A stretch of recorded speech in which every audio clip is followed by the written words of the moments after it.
ವೀಕ್ಷಕರು ನಮಸ್ಕಾರ. ಇದೇ ಜೂನ್ 5ನೇ ತಾರೀಕು ಕರ್ನಾಟಕದಲ್ಲಿ ಮ್ಯಾಂಗೋ ಪಚ್ಚ ಸಿನಿಮಾ ರಿಲೀಸ್ ಆಗ್ತಾ ಇದೆ. ಅದಕ್ಕೆ ಸಂಬಂಧಪಟ್ಟಂಗೆ ಈಗಾಗಲೇ ಪ್ರಮೋಷನ್ ಕಾರ್ಯ ಜೋರಾಗಿ ನಡೀತಾ ಇದೆ. ಇವತ್ತು ಇಡೀ ಚಿತ್ರತಂಡ ನನ್ನ ಜೊತೆ ಸಿಕ್ಕಿದೆ. ಅದರಲ್ಲಿ ಪ್ರಮುಖವಾಗಿ KRG ಮುಖ್ಯಸ್ಥರಾದಂಥ ಕಾರ್ತಿಕ್ ಸರ್ ಇದ್ದಾರೆ. ಸರ್ ನಮಸ್ತೆ, ಹೇಗಿದ್ದೀರಾ? ನಮಸ್ತೆ, ಚೆನ್ನಾಗಿದ್ದೀನಿ. ನೀವು? ಸರ್ ಸೂಪರ್ ಆಗಿದ್ದೀನಿ.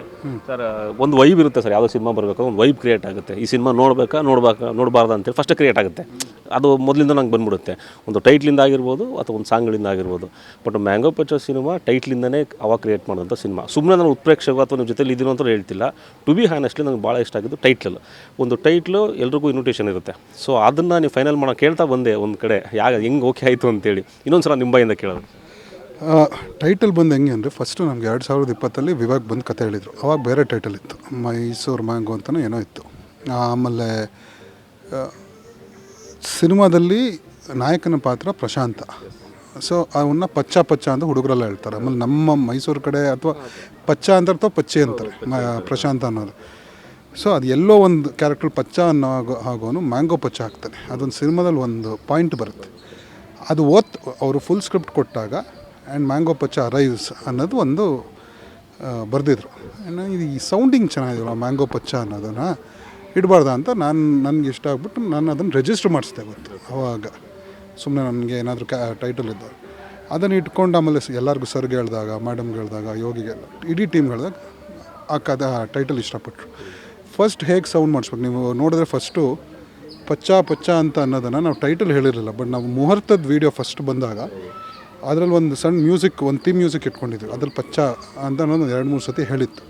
ನೆಕ್ಸ್ಟ್ ಇಮಿಡಿಯೇಟಾಗಿ ಒಂದು ಟೇಬಲ್ ಬಗ್ಗೆ, ಈ ಟೇಬಲಲ್ಲಿ 10ವರೆಗೆ ಬಂದು ಕೂತ್ಕೋತಾರೆ ಅನ್ನೋದು ಒಂದು ಕ್ಯೂರಿಯಾಸಿಟಿ ಬಿಲ್ಡ್ ಮಾಡಿ ಆವಾಗಲೂ ಮ್ಯಾಂಗೋ ಪಚ್ಚ ಅಂತ ಅಲ್ಲಿ ಟೈಟಲ್ ರಿವೀಲ್ ಮಾಡಿದ್ದು. ಸೊ ಹಂತವಾಗಿ ಅದನ್ನು ಮಾಡ್ಕೊಂಬಂದ್ರು. ಆ್ಯಂಡ್ ಗಾಡ್ಸ್ ಗ್ರೇಸ್ ಜನ ಅದನ್ನು ಒಪ್ಕೊಂಡ್ರು, ಅಂದರೆ ಅದನ್ನು ರಿಸೀವ್ ಮಾಡಿದ್ರು. ಒಳ್ಳೆ ನಾವು ಏನೇನು ಸಾಂಗ್ಸ್ ಆಗಲಿ ಇವತ್ತವರೆಗೂ ಬಿಟ್ಟಿರೋ ಕಂಟೆಂಟ್ ಎಲ್ಲ ಚೆನ್ನಾಗಿ ರಿಸೀವ್ ಮಾಡ್ಕೊಂಡ್ರು ಸರ್. ಸರ್ ಈಗ 2002 ಕಥೆಗಳನ್ನು ಅಂದರೆ ನಮಗೆಲ್ಲ ಮಿಸ್ ಮಾಡ್ಕೊಂಬಿಟ್ಟಿದ್ದೀವಿ ಸರ್. ಇವಾಗೆಲ್ಲ ಪ್ಯಾನ್ ಇಂಡಿಯಾ, ಪ್ಯಾನ್ ವರ್ಲ್ಡು, 1000-2000 ಕೋಟಿ, 500 ಕೋಟಿ ಬಜೆಟ್ಗಳ ಮಧ್ಯೆ ನಮಗೆ ನಮ್ಮ ಮಣ್ಣಿನ ಕಥೆಗಳು, ನಮಗೆ ಇಲ್ಲಿ ಲೋಕಲ್ ಸಿನಿಮಾಗಳು ಬೇಕು ಮತ್ತು ನಮ್ಮದೇ ಅನಿಸ್ಬೇಕು. ನಾನು ಸಿನಿಮಾ ಆಚೆ ಬರಬೇಕು, ನಾನು ಪಚ್ಚಾಗಿ ಬಂದಿರಬೇಕು. ಆ ಥರ ಸಿನಿಮಾಗಳು ಕಡಿಮೆ ಆಗೋಗಿತ್ತು. ಸೊ ಆ ಕಥೆಗಳ ಆಯ್ಕೆಗಳಲ್ಲೂ ಕೂಡ KRG ಯಾವಾಗಲೂ ಪರ್ಟಿಕ್ಯುಲರ್. ನೀವು ಆಗಲೇ ಹೇಳ್ತಿದ್ರಿ, ರತ್ನ ಪ್ರಪಂಚ ಕೂಡ ನಮಗೆಲ್ಲ ಎಷ್ಟು ಕಿಕ್ ಕೊಡೋಂಥ ಸಿನಿಮಾ, ಥಿಯೇಟ್ರಲ್ಲಾಗಿರ್ಬೋದು ಅಥವಾ OTTಗಳಲ್ಲಿ ಆಗಿದ್ರು ಕೂಡ ಆ ಥರ ಆಯ್ಕೆಗಳಲ್ಲಿ ತುಂಬ ಪರ್ಟಿಕ್ಯುಲರು. ವಿವೇಕನ್ನವರು ಒಬ್ಬ ಯುವ ಯಂಗ್ಸ್ಟರ್ನ ಕರೆದು ಆ ಕಥೆನ ಮಾಡಿಫೈ ಮಾಡಿ ಒಂದಷ್ಟು ಇನ್ಪುಟ್ ಸೇರಿಸಿ ಕೊಡೋದಷ್ಟು ಮಜಾ ಇತ್ತು. ನಮ್ಮದು ಅದು ನನ್ನ ಸಿನಿಮಾ ಹುಚ್ಚಿರೋದ್ರಿಂದ ಕತೆ ನಾನು ಓದೋಕ್ಕೂ ತುಂಬ ಇಷ್ಟ. ಯೋಗಿ ನರೇಶನ್ ತೊಗೋತಾರೆ. ಯಾವಾಗಲೂ ಕತೆಗೆ ಪ್ರಾಮುಖ್ಯತೆ ಕೊಟ್ಟಿದ್ದೀವಿ. ಸೊ ಈ ಕತೆ ನನಗೆ ಧನಂಜಯ್ ಮೂಲಕ ವಿವೇಕ್ ಪರಿಚಯ ಆಗಿ ಬಂದಿದ್ದು. ಬಟ್ ವಿವೇಕ್ ನಾನು ಹೊಂಬಾಳೆಯಲ್ಲಿದ್ದಾಗ, ಹೊಂಬಾಳೆಯಲ್ಲಿ ನಿನ್ನಿಂದಲೇ ಮೊದಲನೇ ಪಿಕ್ಚರ್ ಮಾಡಿದಾಗ ಅದರಲ್ಲಿ ಅಸಿಸ್ಟೆಂಟ್ ಡೈರೆಕ್ಟ್ರು. ನನಗೆ ಅಷ್ಟು ಪರಿಚಯ ಇರಲಿಲ್ಲ. ಅಂದರೆ ಅಲ್ಲಿ ಅವಾಗ ಗೊತ್ತಿತ್ತು. ಬಟ್ ಆಮೇಲೆ ಒಂದು 8-9 ವರ್ಷ ಆಗೋಯಿತು. 2020 ಕತೆ ಹೇಳಿದಾಗ ಅವ್ರು ಬಂದು ನೆನಪಿಸಿದ್ರು, ನಾನು ಹಿಂಗೆ ಇದು ಮಾಡಿದ್ದೆ ಅಂತ. ಸೊ ಅವ್ರದ್ದು ಒಂದು ಜರ್ನಿ ಇದೆ. ಬಾಂಬೆಗೆ ಹೋಗಿ ತುಂಬ ದೊಡ್ಡ ರೈಟರ್ಸ್ ಕಡೆ ಕೆಲಸ ಮಾಡಿದ್ದಾರೆ. ಎಲ್ಲ ಕತೆಗೆ ಯಾವಾಗಲೂ ಪ್ರಾಮುಖ್ಯತೆ ಕೊಡ್ತೀವಿ. ಈ ಕತೆಯಲ್ಲಿ ನೀವು ಹೇಳ್ದಂಗೆ ಮಣ್ಣಿನ ನಮ್ಮ ಕತೆ ಅನ್ನೋದು ಅನಿಸ್ತು. ಪಚ್ಚ ಅನ್ನೋನು ಇಲ್ಲಿ ನಿಮ್ಮ ಫ್ರೆಂಡ್ ಸರ್ಕಲ್ ಯಾರೋ ಒಬ್ಬರಲ್ಲಿ ಕೇಳೇ ಇರ್ತೀರ. ಈಗ ನಿಮ್ಮ ಫ್ರೆಂಡ್ಸ್ ಎಲ್ಲ ನಿಮ್ಮ ಫ್ರೆಂಡ್ಸ್ ಒಬ್ಬರು ಇದ್ದೇ ಇರ್ತಾರೆ. ಆ ಸಾಮಾನ್ಯದಂತ ಒಬ್ಬ ಕತೆ ಪಚ್ಚ ಅನ್ನೋದು.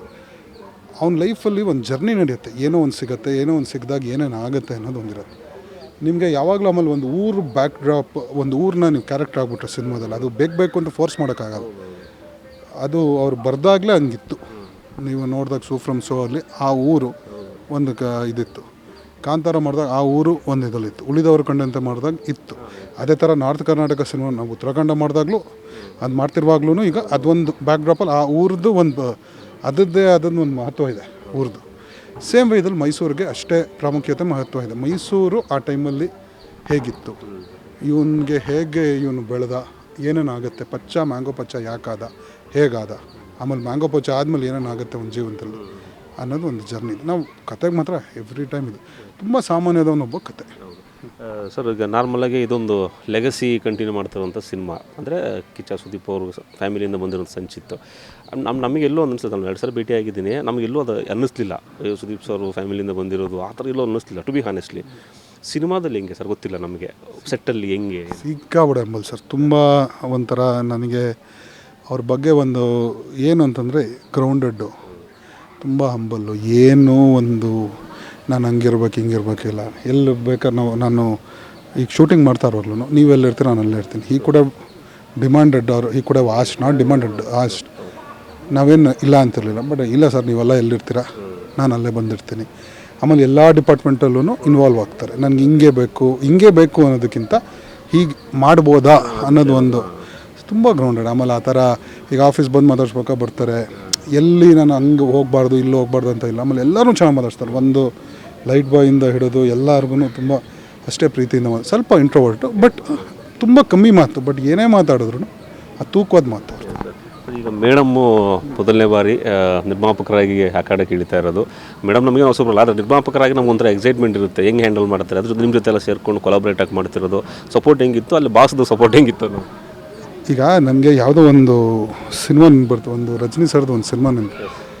ಅದೇನೋ ಆಗೋದು ಅವ್ರ ತಂಗಿದೇನೋ ಪ್ರೊಟೆಕ್ಷನ್ ಇದ್ದಾಗ ಒಂದು ಶಾರ್ಟ್ ಇದೆ, ಅವ್ರದ್ದು ಶ್ಯಾಡೋಲ್ಲಿ ತಂಗಿ ಇದ್ದಾರೆ ಅಂತ, ಅಂದರೆ ನೀ ಎಲ್ಲೇ ಏನೇ ಆದರೂ ನಾನು ಇದ್ದೀನಿ ಅನ್ನೋದು ಇದಕ್ಕೆ.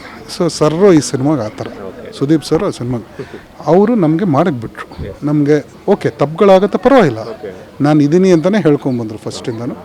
ಆಮೇಲೆ ಅವ್ರು ಫುಲ್ ಆ ಸ್ಟ್ರೆಂತ್ ಒಂದು ಇತ್ತಲ್ವ, ನಮಗೂ ಒಂದು ಈಗ ಒಂದು ಬ್ಯಾಕ್ ಬೋನ್ ಅವ್ರು ಇದ್ದಾರೆ ಅಂತ ಅಂದಾಗ ನಾವು ಬೆಟರ್ ಇತ್ತು. ಆಮೇಲೆ ವಿವೇಕು ಕೂಡ ಕೆಲವು ಸೀನ್ಸ್ಗೆ ನಂಗೆ ಸರ್ದು ಒಂದು ನೀವು ಪ್ರೆಸೆನ್ಸ್ ಇದ್ದರೆ ಸರ್ ನನಗೆ ಹೆಲ್ಪ್ ಆಗುತ್ತೆ, ನಾನೊಬ್ಬ ಡೆಬ್ಯೂಟೆಂಟ್ ಹೆಲ್ಪ್ ಆಗುತ್ತೆ ಅಂತ. ಸೊ ಅವರು ಆ್ಯಕ್ಚುಲಿ ಪಾಪ ಬೇಡ ವಿವೇಕ್ ನೋಡಿ ಇದಂದರೆ ನೀವು ಮಾಡಿ ಏನೇ ಇದ್ರು ನೋಡು, ಇಲ್ಲ ಸರ್ ನೀವು ಬಂದರೆ ಅಂತ ಹೇಳಿದ್ರು. ಅವ್ರು ಬಂದರು. He was there on set for 1-2-3 days ಅಷ್ಟೇ. ವಿವೇಕ್ಗೆ ಬೇಕಿತ್ತು ಅದು, ನನಗೆ ನಿಮ್ಮಿಂದ ಇನ್ಪುಟ್ಸ್ ಬೇಕು ಸರ್, ಕೆಲವು ಸೀನ್ಸ್ ತೆಗಿಯೋದು ತುಂಬ ಇಂಟೆನ್ಸ್ ಸೀನ್ಸ್ನ ನೀವು ಸಿನಿಮಾ ನೋಡಿದ ತಕ್ಷಣ ಗೊತ್ತಾಗುತ್ತೆ ಇಂಟೆನ್ಸ್ ಸೀನ್ಸ್ ಹೇಗೆ ತೆಗಿಯೋದು ಅನ್ನೋದನ್ನು. ಅದನ್ನು ಬಿಟ್ಟರೆ I think he was always there. ಏನೇ ಆದ್ರೂ ನಾವು ಕಳಿಸ್ವಿ. ಸ್ಟಾರ್ಟಿಂಗ್ ಏನೂ ನೋಡಲಿಲ್ಲ, ಫುಲ್ ನಾವೆಲ್ಲ ಒಂದು ಫೈನಲ್ ಕಾಪಿ ನಮ್ಮ ಕಡೆಯಿಂದ ಎಡಿಟ್ ಇದು ತೋರಿಸ್ದಾದ್ಮೇಲೆ ಕೂತ್ಕೊಂಡು ನೋಡಿ ಇದಕ್ಕೆ ಏನು ಬೆಟರ್ ಮಾಡ್ಬೋದು ಅನ್ನೋದನ್ನು ಇನ್ವಾಲ್ವ್ ಆಗಿದ್ರು. ಒಂದು ಮೇಡಮ್ ಬಂದಾಗ ಮೇಡಮ್ ತುಂಬ ಕ್ಯೂರಿಯಸ್ಸು. ಆಮೇಲೆ ನಾನು ಹೊಸತ್ತು ಏನಾದ್ರು ಕಲ್ತ್ಕೊಂಡ್ರೆ, ಈಗ ನಾನು ದುಡ್ಡು ಹಾಕ್ತೀನಿ ನೀವು ನೋಡ್ಕೊಳ್ಳಿ ಆ ಥರ ಇಲ್ಲ, ಎಲ್ಲದಕ್ಕೂ she wants to get involved. ತುಂಬ ಡೀಪಾಗಿ ನೋಡಿ ಇದು ಯಾಕೆ ಹೀಗೆ, ಇದು ಏನಕ್ಕೆ ಅನ್ನೋದೊಂದಿತ್ತು.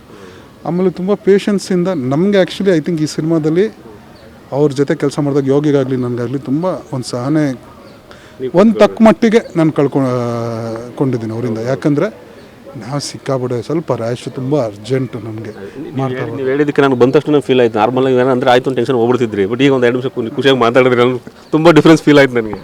ಇಲ್ಲ ಅದನ್ನು ನನಗೆ ಮಾತಾಡಿಸ್ಬಾರ್ದು ಅನ್ನೋದೆಲ್ಲ ತಲೆಯಲ್ಲಿ 100 ಓಡ್ತಾ ಇರುತ್ತೆ. ಏನು ಮಾತಾಡಬೇಕು, ಅಂದರೆ ಏನು ಸಡನ್ನಾಗಿ ನಂಗೆ ಎಷ್ಟೊಂದು ಸತಿ ಹೇಳಿದ್ದಾರೆ, ಏನಪ್ಪ ಅವನು ಹಂಗೆ ಮಾತಾಡ್ಸ್ಬಿಟ್ಟು ಹೊಟ್ಟೋದ, ರೂಡ್ ಅವನು. ಆ್ಯಕ್ಚುಲಿ ಸರ್ ನನ್ನ ರೂಡಲ್ಲ, ಅದೊಂದು ಏನೋ ತಲೆಯಲ್ಲಿ ಬೇರೆದು ಓಡ್ತಿರುತ್ತೆ, ಸಡನ್ನಾಗಿ ಇದು ಮಾಡ್ತೀನಿ. ಬಟ್ ಅದೊಂದಿತ್ತು. ಆಮೇಲೆ ಸರ್ದು ಹೆಂಗೆ ಗೊತ್ತಾ ಸರ್, ನನಗೆ ಬರೀ ಸಿನಿಮಾ ಒಂದೇ ಅಲ್ಲ, ನನಗೆ ತುಂಬ ಏನೇ ಒಂದು ಏನಾದರೂ ಹೊಸದು ಮಾಡೋಕ್ಕೆ ಹೋಗ್ದಾಗ್ಲೂ ಅಷ್ಟೇ, ಅಥವಾ ಏನಾದರೂ ಒಂದು ಸಮಸ್ಯೆ ಅಥವಾ ನನ್ನ ತಲೆಯಲ್ಲಿ ಒಂದು ಕನ್ಫ್ಯೂಷನ್ ಇದ್ದಾಗಲೂ ಯಾವುದೇ ವಿಷಯ ಆಗಲಿ, ಸಿನಿಮಾ ಒಂದೇ ಅಲ್ಲ, ನಾನು ಆಗಲೂ ಅವ್ರ ಹತ್ರ ಹಂಚ್ಕೋತೀನಿ. ಅವರು ಅವ್ರ ಕಡೆಯಿಂದ ಅಡ್ವೈಸ್, ಅವ್ರು ತುಂಬ ಎಕ್ಸ್ಪೀರಿಯನ್ಸು, ತುಂಬ ಸೀನಿಯರ್ ಆಗಿರೋದ್ರಿಂದ, ತುಂಬ ಅನುಭವಗಳು ಆಗಿರೋದ್ರಿಂದ ಅವರು ನಂಗೊಂದು ಮೋಟಿವೇಶನ್ ಮಾಡ್ತಾರೆ. ಬೇರೆ ಎಲ್ಲಾದರೂ ನನಗೊಂದು ಚೂರು ಏನಾದರೂ ಡೌನ್ ಇದ್ದಾಗ ಒಂದೊಂದು ಸತಿ ಅವ್ರ ಹತ್ರ ಮಾತಾಡ್ಬಿಟ್ರೆ ಆ ಜೋಶು ಎನರ್ಜಿ ವಾಪಸ್ ಬಂದ್ಬಿಡುತ್ತೆ ನನಗೆ. ಸೊ ಅದಿದ್ದೇ ಇತ್ತು. ಇಲ್ಲಿ ಮೇಡಮಿಂದ ಪೇಷನ್ಸು. ಆಮೇಲೆ ಇನ್ನೂ ಡೀಪಾಗಿ ಹೋದರೆ ಇನ್ನೂ ಎಷ್ಟು ಕ್ಲಾರಿಟಿಯಿಂದ ಕೆಲಸ ಮಾಡ್ಬೋದು ಅನ್ನೋದನ್ನು ಅವರಿಂದ ನಾನು ಕಲ್ತಿದ್ದೀನಿ. ಸೊ ಇಟ್ಸ್ ತುಂಬ ಹೆಲ್ಪ್ ಆಯಿತು ಸರ್. ನಿಜ ಖುಷಿ ಆಯ್ತು ಸರ್. ನನಗೆ ಹೇಳಿದೆ ಬದಲಾವಣೆ ನಾನು ಕಂಡೆ ಸರ್. ಈಗ ಜಸ್ಟ್ 15 ಮಿನಿಟ್ಸ್ ಬ್ಯಾಕ್ ನನ್ನ ಫೀಲ್ ಆದೆ. ಮೇಡಮ್ ನಾನು ಥ್ಯಾಂಕ್ಸ್ ಹೇಳ್ಬೇಕು ಆ್ಯಕ್ಚುಲಿ.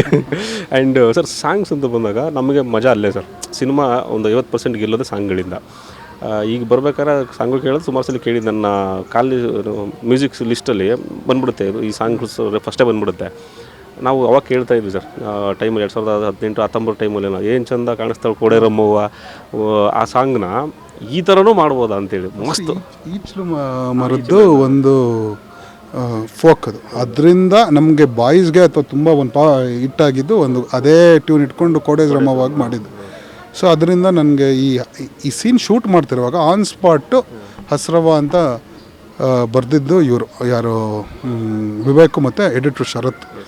ಸೊ ಈ ಥರ ಬರೆದ್ರು, ಏನು ಚೆಂದ ಕಾಣಿಸ್ತೀಯ ಅಂತ ಅಂದ್ಕೊಂಡು ಸಿನಿಮಾ ಅದಕ್ಕೆ. ಆಮೇಲೆ ಇನ್ನೂ ಬೆಟ್ರ್ ಮಾಡಿ ಚರಣ್ ಟ್ಯೂನ್ ಕೊಟ್ಟು ಒಂದು ಸ್ವಲ್ಪ ಸಖತ್ತಾಗಿ ಇದು ಮಾಡಿದ್ರು. ಅದೊಂದಾಯಿತು. ಅರಗಿಣಿಯೇ ನಮಗೆ ಫಸ್ಟ್ ಅರಗಿಣಿಯೇ ಇದು ಮಾಡಿದ್ದು ಟ್ಯೂನು.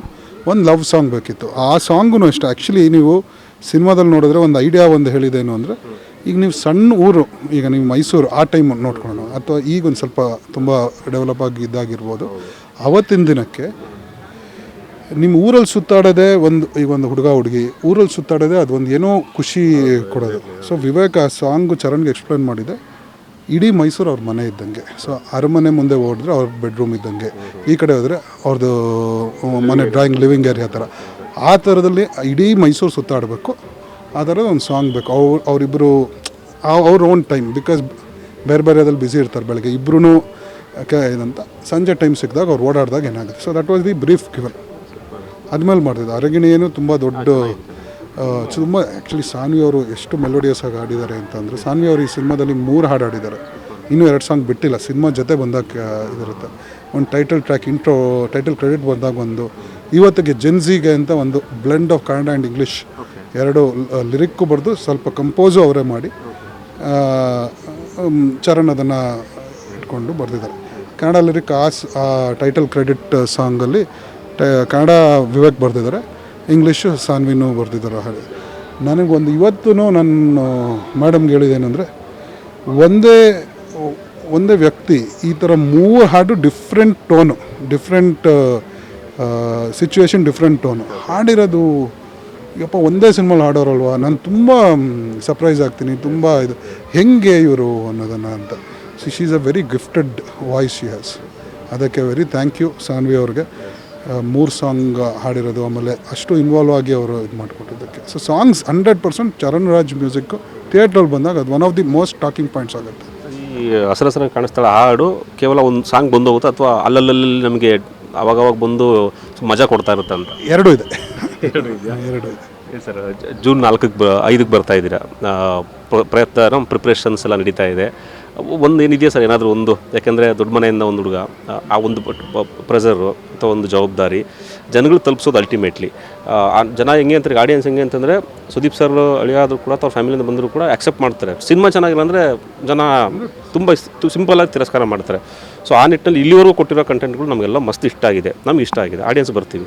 ಅದರ ಆಚೆಗೆ 2 ಅಥವಾ 1.25 ಗಂಟೆ ಸಿನಿಮಾ ಏನಿದೆ, ಆ 1.25 ಗಂಟೆ ಕೂಡ ಪ್ರತಿ ಸೀನು ಇದೇ ಥರ ಚೇರಲ್ಲಿ ಹಿಡಿದಿಟ್ಟು ಕೂರಿಸುವಂಥ ಕೆಪಾಸಿಟಿ ಮ್ಯಾಂಗೋ ಪಚ್ಚನ್ಗೆ ಇದೆಯಾ? ಇದೆ ಸರ್. ಅಂದರೆ 1 hour 35 minutes ಇದೆ. 1 hour 35 minutes ಇದೆ ಸಿನಿಮಾ, 95 minutes. ಹಿಂಗೆ ತುಂಬ ಕ್ವಿಕ್ ಸ್ಪೀಡಲ್ಲಿ ಎಡಿಟ್ ಆಗಿರೋ ಸಿನಿಮಾ. ಅಂದರೆ ತುಂಬ ಫಾಸ್ಟಾಗಿ ಆ ಕತೆಗೆ ಬೇಕಾಗಿದ್ದನ್ನು ಎಷ್ಟು ಫಾಸ್ಟಾಗಿ ಹೇಳ್ಬೋದು, ವಿತೌಟ್ ಯಾವ ಎಮೋಷನ್ನೂ ಕಳ್ಕೊಂಡೇ, ಲೂಸ್ ಮಾಡ್ದೇ ಹೇಗೆ ಮಾಡ್ಬೋದು ಅನ್ನೋದನ್ನು ತುಂಬ ಚೆನ್ನಾಗಿ 100% ಆ ಒಂದು ಕಾನ್ಫಿಡೆನ್ಸ್ ಇದೆ ಸಿನಿಮಾ ಮೇಲೆ ನಮಗೆ. ಮೇಯ್ನು ನಾನು ನಿಮ್ಗೆ ಆವಾಗಲೇ ಹೇಳ್ದಂಗೆ ಈ ಸಿನಿಮಾ ಮೇಲೆ ನಂಗೆ ತುಂಬ ಕಾನ್ಫಿಡೆನ್ಸ್ ಇದೆ. ಚೆನ್ನಾಗಿದ್ದಾರೆ. ಸಂಚಿತ್ ಆಗಲಿ, ಅವ್ರು ಎಲ್ಲರದು ಇಂಟೆನ್ಸ್ ಪರ್ಫಾರ್ಮೆನ್ಸ್, ಸಂಚಿತದ್ದು ಎಸ್ಪೆಷಲಿ, ಆಮೇಲೆ ಕಾಜಲ್ ಅವರು, ಮಯೂರು, ಪ್ರಶಾಂತ್ ಹಿರೇಮಠ ಅಂತ ರಂಗಾಯಣದಲ್ಲಿ ತುಂಬ ಅವರು ಎಷ್ಟೊಂದು ಜನ ರಂಗಾಯಣದಲ್ಲಿ ಟೀಚರ್. ಅವ್ರು ಫಸ್ಟ್ ಟೈಮ್ ಸಿನಿಮಾದಲ್ಲಿ ಮಾಡ್ತಾರೆ, ಡ್ರಾಮಾದಲ್ಲಿ ತುಂಬ ಹಿರಿಯರು. ಅವರು ಇದರಲ್ಲಿ ಮಹೇಂದ್ರ ಅನ್ನೋ ಪಾತ್ರ ಮಾಡ್ತಿದ್ದಾರೆ. ನಮ್ಮ ಮ್ಯಾಕ್ಸ್ ಮಂಜು ಇದ್ದಾನೆ, ಆಮೇಲೆ ಹಂಸ ಅವರು, ಹರಿಣಿ ಅವರು. ಸೊ ಎಲ್ಲರ ಸ್ಟಾರ್ ಕಾಸ್ಟು ನಿಮ್ಗೆ ನೋಡಿದಾಗ ಅದೇ ಅಂತಿಲ್ವ, ನಿಮಗೆ ಅಕ್ಕಪಕ್ಕ ಕೇಳಿರೋ ಕತೆ, ನೋಡಿರೋ ಕ್ಯಾರೆಕ್ಟ್ರುಗಳ ಥರ ಕಾಣಿಸ್ತಾರೆ. ಅವ್ರು ಮಾತಾಡೋ ಶೈಲಿನೂ ಅಷ್ಟೇ, ತುಂಬ ನ್ಯಾಚುರಲಾಗೆ ನಾವು ಡೈಲಾಗ್ಸ್ನೂ ಅವ್ರು ಬರ್ತಿಟ್ಟಿರೋದು. ಸೊ ಈ ಗ್ಯಾರಂಟಿ ಆಚೆ ಬಂದಾಗ ಒಂದು ಸ್ಯಾಟಿಸ್ಫ್ಯಾಕ್ಷನಿಂದ, ಒಂದು ಒಳ್ಳೆ ಊಟ ಮಾಡಾದ್ಮೇಲೆ ನಿಮಗೊಂದು ಫೀಲಿಂಗ್ ಇರೋದಲ್ಲ, ಆ ಫೀಲಿಂಗು ಈ ಸಿನಿಮಾ ನೋಡೋದ್ಮೇಲೆ ಬಂದಿರುತ್ತೆ. Sir, all the best. Mango Bachcha cinema super hit ಆಗಬೇಕು. ಯಾಕಂದರೆ ನಮ್ಮ ಮಣ್ಣಿನ ಸಿನಿಮಾ, ಕನ್ನಡದ ಸಿನಿಮಾ, KRGಯಿಂದ ಸಿನಿಮಾಗಳು ಬರ್ತವೆ ಅಂತಂದಾಗ ನಮಗೊಂದು ಎಕ್ಸ್ಪೆಕ್ಟೇಷನ್ ಇದ್ದೇ ಇರುತ್ತೆ. ಸೊ ಇದನ್ನು ನಮ್ಗೆ ಸದ್ಯಕ್ಕೆ ಈಗ ಬಿಟ್ಟಿರೋಂಥ ಕಂಟೆಂಟ್ಗಳು ಮಜಾ ಕೊಟ್ಟಿದ್ದಾವೆ. ನಾವು ಕೂಡ ಎಕ್ಸೈಟ್ಮೆಂಟು, ನೀವು ಯಾವಾಗ ಹೇಳ್ತೀರ, ಎಲ್ಲಿ ಹೇಳ್ತೀರ ಬಂದು ನಾವು ಕೂತ್ಕೊಂಡು ನಿಮ್ಮ ಜೊತೆ ಸಿನಿಮಾ ನೋಡಿ ಎಂಜಾಯ್ ಮಾಡ್ತೀವಿ. 5ನೇ ತಾರೀಕು ಆ್ಯಕ್ಚುಲಿ ಈಗ ಜಸ್ಟ್ 8:15 ಬೆಳಗ್ಗೆನೇ ಫಸ್ಟ್ ಒಂದು ಸ್ಪೆಷಲ್ ಶೋ ಆಗ್ಸಿದ್ದೀವಿ. ಅದಕ್ಕೆ ಸುದೀಪ್ ಸರ್ ಬರ್ತಿದ್ದಾರೆ. ಸೊ ಎಲ್ಲರೂ ಬನ್ನಿ, ಅಲ್ಲೇ ನೋಡೋಣ picture. Thank you, all the best. And mango Bachcha cinema KRG ಮತ್ತು ಮೇಡಮ್ ಅವರ ಇದರಲ್ಲಿ ಮಿಕ್ಸಲ್ಲಿ ಆಗ್ತಾ ಇರ್ತಕ್ಕಂಥದ್ದು. ನಿಮಗೆ ಮ್ಯಾಂಗೋ ಬಚ್ಚ ಸಿನಿಮಾ ಒಂದು ಲ್ಯಾಂಡ್ ಮಾರ್ಕ್ ಸಿನಿಮಾ ಆಗಿ ಉಳ್ಕೊಳ್ಳಿ ಅಂತೇಳಿ ಹೇಳ್ತೀನಿ. All the best sir. Thank you very much. Busy ಇದ್ದೀರಾ ಅಲ್ಲಿ, ಆಗಲಿಂದ ನಮಗೆ ಮೆಸೇಜಸ್ ಬರ್ತಾ ಇದೆ. ಎಸ್ ಸರ್, ಇದೇ 5ನೇ ತಾರೀಕು ಮ್ಯಾಂಗೋ ಬಚ್ಚ ಸಿನಿಮಾ ಬರ್ತಾ ಇದೆ. KRG ಸಂಸ್ಥೆಯಿಂದ ಹಾಗೂ ಏನು ಪ್ರಿಯಾ ಮೇಡಮ್ ಅವರ ಸಂಸ್ಥೆಯಿಂದ ಮೊದಲನೇ ಪ್ರಯತ್ನ ಬರ್ತಾ ಇದೆ. ಜೂನ್ 5ನೇ ತಾರೀಕು ಸಿನಿಮಾ ನೋಡಿ ಎಂಜಾಯ್ ಮಾಡಿ ನಿಮ್ಮ ಹತ್ತಿರದ ಚಿತ್ರಮಂದಿರಗಳಲ್ಲಿ. ಕ್ಯಾಮ್ರಾ ಪರ್ಸನ್ ನಾಗೇಶ್ ಜೊತೆ ರಮೇಶ್, TV5 ನ್ಯೂಸ್, ಬೆಂಗಳೂರು.